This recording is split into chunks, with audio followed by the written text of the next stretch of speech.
En fait, c'est plein d'innovations les raps. C'est-à-dire qu'à chaque fois que j'écoute des pitchs, eh ben, je suis hyper surpris par la nouveauté, la spontanéité. Je me dis qu'on est vraiment dans une génération où en fait, on invente plein de choses. La simplicité que présente 1% pour la planète, pour les entrepreneurs, pouvoir agir concrètement. C'est la rencontre avec des associations, mais aussi avec des entrepreneurs, surtout avec des gens.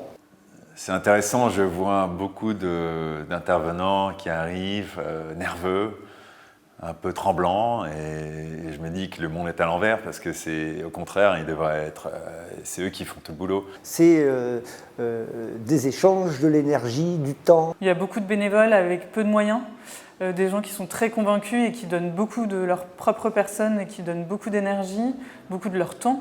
Donc c'est pas que 1% du chiffre d'affaires, c'est trop réducteur 1% du chiffre d'affaires. Enfin moi je le vis comme ça. Un beau trait d'union en fait entre le monde économique et le monde associatif. Il y a des gens que j'aurais jamais rencontrés si j'avais pas été au 1%, ça c'est sûr. On cherche du sens dans la situation actuelle et que on peut être perdu un petit peu dans les actions qu'on peut poser. Le 1% pour la planète, pour moi, c'est comme un tampon de vérification, c'est la voie à suivre et d'autant plus vrai pour les entrepreneurs. J'ai envie de dire à tous ceux qui sont déjà membres, bravo et je suis content d'être avec vous. Et à tous ceux qui ne sont pas encore membres, sautez le pas, n'hésitez pas, vous allez voir, c'est génial.